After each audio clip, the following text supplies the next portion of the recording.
ఏది అయినా ట్రై చెయ్యి ఆచి చికెన్ మసాలా. ఆచి చికెన్ మసాలా. హార్ముజ్తో ఏర్పడిన చమురు సంక్షోభ ప్రభావం దేశీయ మార్కెట్లపై పడింది. ఇవాళ బులియన్ మార్కెట్ నష్టాల్లో ట్రేడ్ అవుతున్నాయి.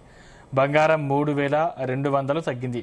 ఇక వెండి 19,000కు పైగా డౌన్ అయింది.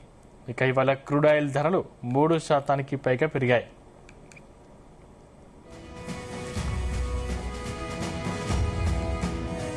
ఇక మరిన్ని వివరాలు సీనియర్ మార్కెట్ ఎక్స్పర్ట్ జీవి సత్యనారాయణ గారిని అడిగి తెలుసుకుందాం. Satyanarayana, good morning. Good morning sir, మొత్తం మీద బంగారం ధరలు గత కొద్ది రోజులు చూసుకుంటే దిగుతూ వస్తున్నాయి. ఈ మొత్తం ఇంకా ఈ నెలలో కానీ లేకపోతే ఇంకా ముందు కూడా దిగే అవకాశాలు ఉన్నాయా సార్, లేకపోతే మళ్ళీ పెరిగే అవకాశాలు ఉన్నాయా? దిగే అవకాశాలే కనబడుతున్నాయి. ఈ బ్రెంట్ ఆయిల్ $109 ఉంది, వాళ్ళ $109.26.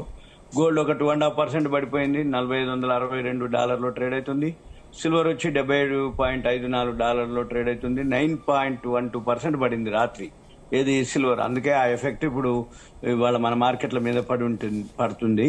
అయితే ఇవాళ రేపు సెలవు ఉంది మనకి మార్కెట్లు, అంటే అక్కడ ఇంటర్నేషనల్ మార్కెట్లు. కాబట్టి మనము ఇక ఈ రోజు ఏదైతే తగ్గిన ధర ఉందో దాని మీదనే కొనుక్కునే వాళ్ళు కొనుక్కోవచ్చు.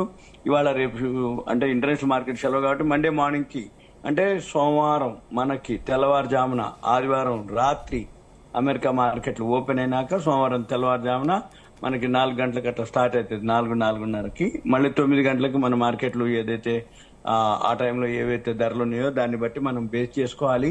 అయితే ఇక్కడ జరుగుతుంది ఏంటిదంటే, ఏదైతే ఇప్పటి వరకు చర్చలు అని అంటున్నారో ఆ చర్చలు ఇంకా ఏమి కొలికి రాలేదు.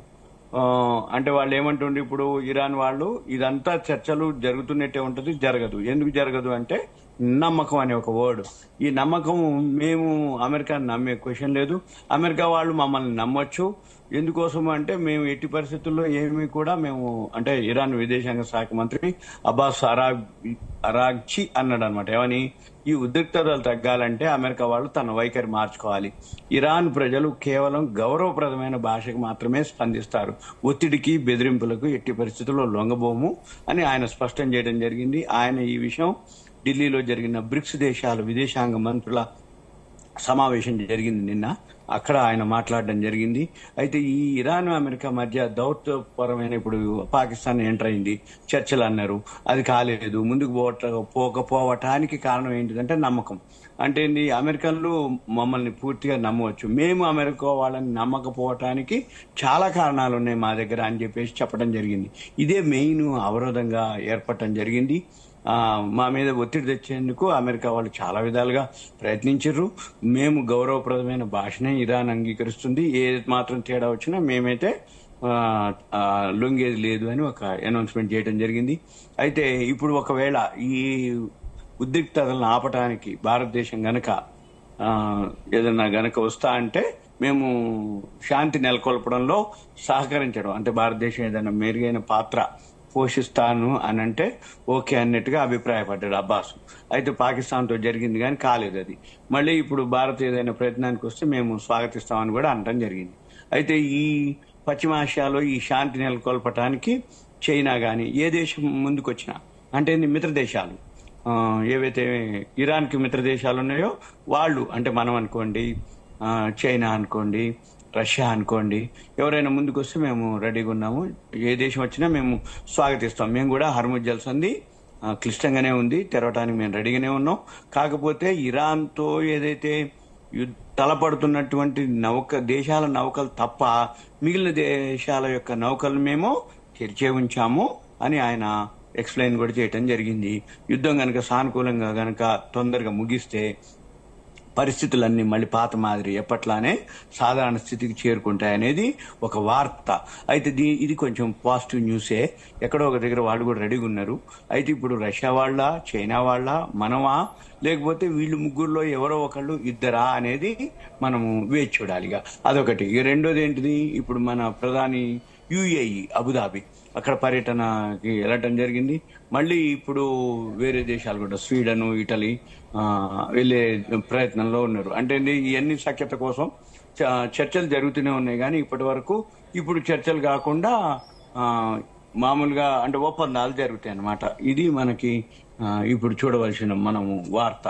అయితే ఏంటిదంటే ఇవాళ రేపు సెలవు ఉంది కాబట్టి మనము ఈ 2 రోజులు గడిచిపోయినాకే మనం ఇక మామూలుగా అయితే గోల్డ్ సిల్వర్ మాత్రం ఫాలో అయ్యే అవకాశాలు, యుద్ధం గనక ఏమాత్రం ఎక్కడైనా కానీ చర్చలు గనక ఏదైనా జరిగింది అనుకోండి, ఆటోమేటిక్ గా మళ్ళీ గోల్డ్ సిల్వర్ మళ్ళీ పెరిగే అవకాశాలే ఉండే అవకాశాలు ఉన్నాయి, ఉంటాయి కూడా. చెప్పండి సార్, ఇప్పుడు డైరెక్ట్ గా కొనుగోలు చేయకుండా ఫిజికల్ బాండ్స్ లో కొనుక్కోవచ్చు, ఏం కాదు. కొనుక్కోవచ్చు అంటే డిజిటల్లో కొనుక్కోవాలి, కానీ ఇవాళ రేపు మన మార్కెట్లు సెలవు ఉంటాయి కాబట్టి డిజిటల్లో కొనుక్కోవడానికి అవకాశం లేదు. ఫిజికల్ గా కొనుక్కోదలుచుకుంటే ఇంకా అయిపోయింది. అమావాస్య స్టార్ట్ అయింది ఈ రోజు నుంచి. జ్యేష్ఠ మాసం, మళ్ళీ అధిక జ్యేష్టం, ఇప్పుడు మళ్ళీ నిజ జ్యేష్టం, ఆషాఢ మాసం. ఎవరైతే ఇన్వెస్ట్మెంట్ చేసుకోదలుచుకుంటే కొనుక్కోవచ్చు, కానీ ఇప్పుడు మనం కొనుక్కోకుండా ఉండటమే ఉత్తమం. ఎందుకంటే ఇంకా తగ్గే అవకాశాలే కనపడుతున్నాయి. ఇంకొకటి రెండోది, కొనుక్కోదలుచుకుంటే డిజిటల్లో కొనుక్కోవటం అనేది ఉత్తమం. ఎందుకంటే ఫిజికల్ గా కొనుక్కుంటే మొన్న మోడీ గారి సూచన ప్రకారం ఏమంటుండు, బార్లు కొనొద్దు, గోల్డ్ కాయిన్స్ కొనొద్దు, ఏదైనా ఉంటే గోల్డ్ ఆర్నమెంట్స్ కూడా కొనొద్దు అని అనటం జరిగింది. మనం కూడా ఏంటంటే డిజిటల్లో కొనుక్కుంటే సేఫ్ ఉంటుంది, జిఎస్టీలు ఉండవు, మళ్ళీ ఎక్స్చేంజ్ కానీ అవన్నీ ఫ్రీ ఉంటుంది. తగినప్పుడు ఇన్వెస్ట్మెంట్ కి దానికి ఏం ప్రాబ్లం లేదు. విదేశీ మారక ద్రవ్యం మిగిలేదు ఏ పని చేసినా గోల్డ్ సిల్వర్ విషయంలో ఓకే, అందుకని మనం కూడా అదే చెప్తాము. కాబట్టి తగ్గిందని చెప్పేసి అనుకోకూడదు. ఇంకా అంటే ఏమాత్రం ఇక్కడ కనుక ఏదైనా మామూలు అయింది అనుకోండి, మళ్ళీ పెరిగే అవకాశాలు కనపడతాయి.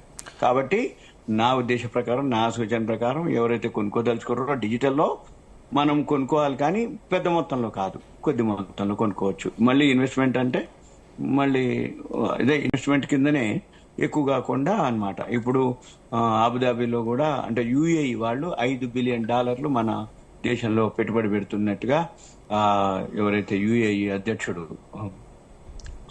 నహ్యాన్ అన్నమాట, ఆయన తోటి మోడీ గారు భేటీ అవ్వటం జరిగింది.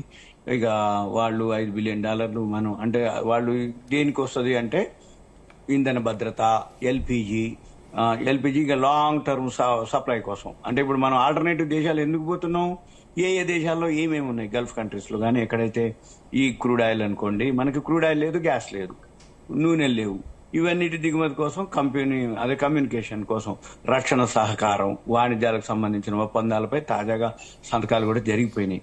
అయితే యుఏఈ అధ్యక్షుడు ఏదైతే మొహమ్మద్ బిన్ జాయేద్ అన్నమాట, ఆయన అల్ నహ్యాన్ ఆయన పేరు, ఆయన అబుదాబిలో మన మోడీ గారితో భేటీ అవ్వడం జరిగింది, చర్చలు జరగడం జరిగింది. ఇప్పటి వరకు చర్చలే జరిగేది. ఈసారి ఎల్పిజి మీద బాగా అనమాట, అంటే ఒక్కసారిగా గ్యాస్ మనకు షార్టేజ్ వచ్చేటప్పటికి కన్జ్యూమర్ గ్యాస్ కంటే కమర్షియల్ గ్యాస్ పెంచడం జరిగింది. కాబట్టి దానికోసమని ఎక్కువ వ్యూహాత్మక పెట్రోలియం రిజర్వుల కోసం యుఏఈ వాళ్ళు భాగస్వామ్యంతో 3 కోట్ల బ్యారెళ్లకు పెరుగుతుంది అనమాట అది ఆ రిజర్వులు. దాంతో ఇక్కడ మన దగ్గర కూడా గుజరాత్ లోని వడినార్ వద్ద ఒక నౌకా మరమ్మతులు కూడా చేపించడానికి ఒక అంగీకారం కుదరటం జరిగింది. ఈ దాంతో $5 బిలియన్ వాళ్ళు పెట్టుబడి పెడతారు ఇక్కడ మన ఇండియాలో. దాంతో ఏంటంటే ఈ యుద్ధ ప్రభావం ఏదైతే ఉందో కొంచెం మనకు ఉండదు, కానీ ఇంకా మంచిగా అయిపోయింది అనుకోండి, ఇది ప్లస్ అది ప్లస్ అన్నమాట. అప్పుడు ఆటోమేటిక్ గా మళ్ళీ మనకి పాత రేటుకో కొంచెం అటు ఇటుగా తక్కువ ధరకు వచ్చే అవకాశాలు ఉంటుంది. అయితే భారత్ ఎప్పుడు కూడా చర్చలు జరుపుతుండేది, కానీ సంప్రదింపులకి ప్రాధాన్యం ఇస్తుంది అనమాట. ఎందుకంటే ఫేవర్ గా ఏదైనా ఉంది అనుకోండి, అగ్రిమెంట్ అవుతుంది. మెయిన్ మనకి ఇప్పుడు ముడి చమురు రవాణా, ఈ హర్ముజ్ జల్సని ఎప్పుడు తెరిచి ఉండాలని చెప్పేసి యుఏఈ అక్కడ అంటే దాడులు ఇవి ఆమోదయోగ్యం కాదు అని అక్కడ మోదీ గారు కూడా అనటం జరిగింది. ఇది మనము లేటెస్ట్ న్యూస్. కాబట్టి రేపు వెళ్ళండి ఎప్పుడో ఈ నెక్స్ట్ వీక్ వరకు ఎక్కడో ఒక దగ్గర ఎవరైతే ఇరాన్ అధ్యక్షుడు ఉన్నాడో వాళ్ళు కూడా అనటం జరిగింది, ఏమని చర్చలకు మేము అయితే మిత్ర దేశాల తోటి చర్చలు అనమాట. అంటే ఇరాన్ తోటి మన మిత్ర దేశాలు, మనం అనుకోండి, రష్యా అనుకోండి, చైనా అనుకోండి, మన ముగ్గురులో అంటే మన 3 మిత్ర దేశాల్లో ఏ దేశమైనా ఇన్వాల్వ్ అయ్యి అమెరికా వాళ్ళతో చర్చలు జరిపితే మేము రెడీ అన్నారు. అంటే ఎక్కడో ఒక దగ్గర వీళ్ళు ఎంటర్ అవుతారని అర్థం. అప్పుడు ఆటోమేటిక్ గా మళ్ళీ హర్ముజ్ జల్సన్ ఓపెన్ అయిపోతుంది. మళ్ళీ బ్రెంట్ ఆయిల్ ఇప్పుడు ఏదైతే హైలో ఉందో ఇక యుద్ధం జరిగేది లేదు, కానీ ఈ చర్చలకే టైం తీసుకుంటుంది అనమాట. ఈ చర్చలు ఎంతవరకు జరుగుతాయి, ఏం జరుగుతాయి, ఎలా జరుగుతాయి, ఎప్పటి వరకు అవుతుంది అనేది రాబోయే రోజుల్లో చూడాలి. ఇంకా దగ్గరలోనే ఉన్నట్టుంది ఇక క్వశ్చన్, ఇక అయిపోవచ్చినట్టుంది. ఎందుకంటే యుద్ధం లేదు, కానీ ఎవరికి వాళ్ళు నమ్మకం మీదే ఆధారపడింది.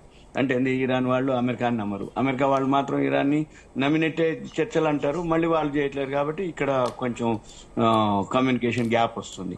ఈ కమ్యూనికేషన్ గ్యాప్ లో ఏదో ఒక దేశం ఇన్వాల్వ్ అయిందంటే క్లియర్ అయితే చెప్పండి. Okay sir, thank you sir.